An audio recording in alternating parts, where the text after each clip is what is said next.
प्रभावित हुई हैं।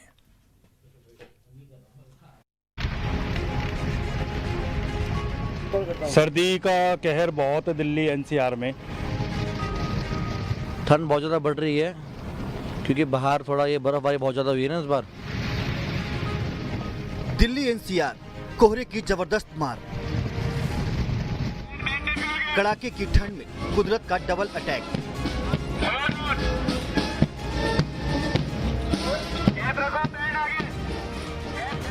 गिरता तापमान कर रहा परेशान। सर्द हवाओं का सितम, अभी सताता रहेगा मौसम। दिल्ली एनसीआर के लोग आज सुबह नींद से जागे तो उनका सामना भयानक कोहरे से हुआ। कोहरा इतना ज्यादा कि कुछ इलाकों में महज 50 मीटर की दूरी तक देखना भी चुनौती बन गया। कोहरे की इस मार ने सबसे ज्यादा परेशानी सुबह सुबह ऑफिस जाने वालों की बढ़ाई। घर से निकलने के साथ ही सड़कों पर घने कोहरे ने परेशान कर दिया। सड़कों पर कई जगह तो सामने से आती हुई गाड़ी भी नजर नहीं आई। ये इस सीजन का अब तक का सबसे घना कोहरा है। सर्द हवाओं के बीच कोहरे की सफेद चादर लोगों को सताने में कोई कसर नहीं छोड़ रही। प्रॉब्लम तो मोस्टली देखो कमाने निकले तो थोड़ी बहुत प्रॉब्लम का सामना करना पड़ेगा। ठंड भी ज़्यादा है और पोल्यूशन भी है, कोहरा भी ज़्यादा पड़ रहा है और ये ट्रैफिक की वजह से, धुंध की वजह से चलाने को मुश्किल हो रही है, गाड़ियाँ दिक्कतें आ रही हैं थोड़ी। अरे सर बहुत ठंड लगती है, नहीं चलाई जाती, हमारे बस की नहीं अब शरीर के हिसाब से।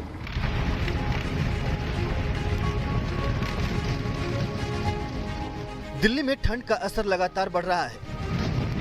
लगातार चौथे दिन राजधानी में न्यूनतम तापमान 7.6 डिग्री सेल्सियस दर्ज किया गया, जबकि अधिकतम तापमान भी सामान्य से करीब 3 डिग्री कम रहा। भीषण ठंड की वजह से नोएडा, गाजियाबाद और गुरुग्राम में भी लोगों की परेशानी बढ़ गई। इन हालातों से फिलहाल राहत मिलने के आसार भी कम हैं। तस्वीरें हम आपको दिखाना चाहेंगे। NH 91 की तस्वीरें हैं। लगातार जो वाहन है वो रेंग कर चल रहे हैं और पूरी तरीके से जो घना कोहरा है पूरे चादर, सफेद चादर में लिपटा हुआ है। चारों तरफ घना अंधेरा छाया हुआ है और कहीं ना कहीं जो वाहन चालकों को इस तरफ ध्यान देना चाहिए। इस समय घने कोहरे में eastern peripheral highway Yamuna express पे NH 91 पर भीषण सड़क हादसे होते हैं, तो कहीं ना कहीं संभल कर चलें। तापमान में कमी के साथ कोहरे ने दिल्ली वालों की कपकपी छुड़ा दी है। ठंड से राहत पाने के लिए जगह जगह लोग अलाव और चाय की चुस्कियों का सहारा लेते दिखाई दे रहे हैं। हालांकि इसका भी ज्यादा असर नहीं पड़ रहा है क्योंकि इस वक्त ठंड अपना प्रचंड रूप दिखा रही है।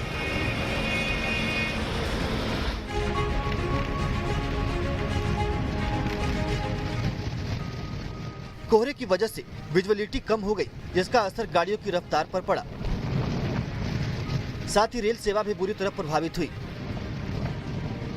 विजिबिलिटी कम होने की वजह से ज्यादातर ट्रेनें देरी से चल रही हैं, तो कई ट्रेनों को डाइवर्ट भी करना पड़ा है।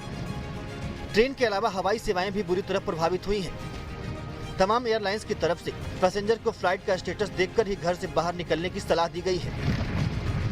उत्तर प्रदेश के ज्यादातर शहर भी कोहरे की चपेट में है। आगरा में कोहरे का ऐसा अटैक हुआ कि ताजमहल भी नजर नहीं आया। ताज का दीदार करने सैलानी महताब बाग पहुंचे, लेकिन कोहरे की वजह से उनकी हसरत पूरी नहीं हो पाई। तस्वीरें आप देख लीजिए, मैं आपको तस्वीरें दिखा देता हूं कि किस तरीके से कोहरा जो है वो छाया हुआ है और ऐसा लग रहा है कि पूरे शहर को, यानी कि चाहे देहात क्षेत्र हो, शहर हो, गलियां हो, चौराहे हो, हर जगह कोहरा ही कोहरा नजर आ रहा है। और कुछ लोग हैं यहाँ पे स्टूडेंट हैं, इनसे एक बार बात कर लेते हैं। बेटा आज ठंड कितनी बढ़ रही है? ठंड बहुत बढ़ रही है, आज कोहरा बहुत है। आज कृपया कर घर से बाहर न निकले। लेकिन मजबूरी है, थोड़ा निकलना पड़ता है काम के लिए। तो पढ़ाई करते हो? पढ़ाई करते हैं, इंटर में है। तो 2-3 दिन से ठंड ज्यादा है? कल से ठंड ज्यादा है। कल से ज्यादा है। कोहरे में दिख रहा है कुछ? दिख तो रहा है, अब हमें तो दिख रहा है। अब जो बड़े बूढ़े हैं, बच्चे हैं, उन्हें और ज्यादा परेशानी होगी। दिल्ली एनसीआर समेत पूरा उत्तर भारत शीतलहर की चपेट में है। सबसे ज्यादा संकट कोहरे की वजह से बढ़ा है। अलग अलग शहरों में शीतलहर की वजह से जनजीवन बुरी तरह प्रभावित हुआ है। वेस्टर्न डिस्टर्बेंस की वजह से चुनौतियां और भी बढ़ चुकी हैं। मैदानी इलाकों में लगातार पारा गिर रहा है और परेशानियां बढ़ रही हैं। Winds are weakening, so we are expecting fog conditions to continue in isolated places over the northwest Indian plains as well as western Himalayan region, and along with that cold day conditions will continue. That means daytime temperatures will not rise much. This will include Delhi, which had cold day for the last 3-4 days, and today also we are giving a cold day warning. This is throughout North India. Cold day conditions will be given with a yellow alert. मैदानी इलाकों में मौसम की मार ने लोगों का बुरा हाल कर दिया है।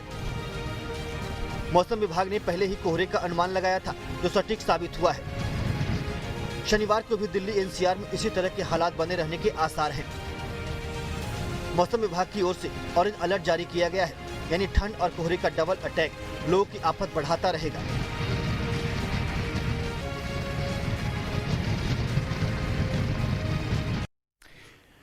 दिसंबर से शुरू हुआ बर्फबारी का सिलसिला जनवरी में भी बदस्तूर जारी है। जनवरी में बड़ा सवाल यह है, क्या इस साल बर्फबारी का रिकॉर्ड टूटने वाला है? मुद्दा यह भी है कि प्रशांत महासागर से उठने वाली हवा क्या इस बार हिमालय क्षेत्र में भारी बर्फबारी की वजह बनेगी? रिपोर्ट देखिए। में बर्फीली आफत का अलार्म है। लगातार पहाड़ी राज्यों के ऊपरी इलाकों में बर्फबारी हो रही है। जल्द ही पहाड़ों में बड़े स्नो अटैक की चेतावनी दी गई है। इसके साथ ही मैदानी इलाकों में ठंड और कोहरे का डबल अटैक तेज हो रहा है। मैदानी इलाकों में कोहरे वाली ठंड और पहाड़ों में बर्फबारी, ये दो तस्वीरें उत्तर भारत में कोल्ड अटैक के कहर को बयां कर रही हैं। लगातार बढ़ते ठंड के कहर के बीच अहम सवाल ये कि जनवरी में क्या बर्फबारी के सारे रिकॉर्ड टूटने वाले हैं? आखिर जनवरी में मैदानी इलाकों में पारा कितना गिरेगा? दोनों सवालों का जवाब जानने से पहले पहाड़ी राज्यों में ठंड के कहर को तस्वीरों के जरिए समझने की कोशिश करते हैं। बर्फबारी की ये तस्वीर मशहूर टूरिस्ट स्पॉट गुलमर्ग की है। भारी बर्फबारी के बाद बेहद खूबसूरत लग रहा है गुलमर्ग। बर्फ से ढके गुलमर्ग के ड्रोन से ली गई तस्वीरें हैं। कश्मीर की इस खूबसूरती को देखने के लिए लोग दूर दूर से आते हैं, लेकिन भारी बर्फ की वजह से लोगों को मुसीबत का भी सामना करना पड़ता है।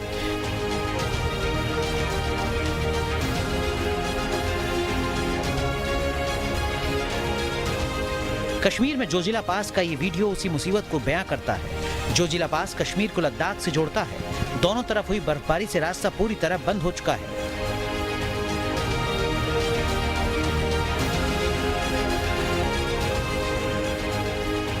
बांदीपुरा में भारी बर्फबारी की वजह से गुरेज बांदीपुरा रोड बंद है। यहाँ सड़क से बर्फ को हटाने का काम जोर शोर से चल रहा है।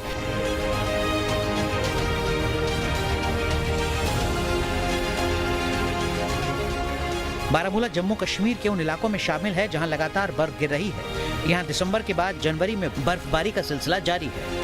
जी हाँ, तस्वीरों से साफ नजर आ रहा है कि एक बार फिर कश्मीर घाटी में जो है सफेद चादर बिछ चुकी है। अगरचे महकमे मौसमियात ने यह कहा था कि आज दोपहर बाद बर्फबारी का सिलसिला होगा, ताहम वेस्टर्न डिस्टर्बेंस के कारण आज रात को यहाँ बर्फबारी शुरू हुई और इस बर्फबारी की वजह से टूरिज्म में एक बार फिर चार चांद लगेंगे, क्योंकि आने वाले दिनों में कई सरमाई खेल शुरू होंगे गुलमर्ग और पहलगाम में।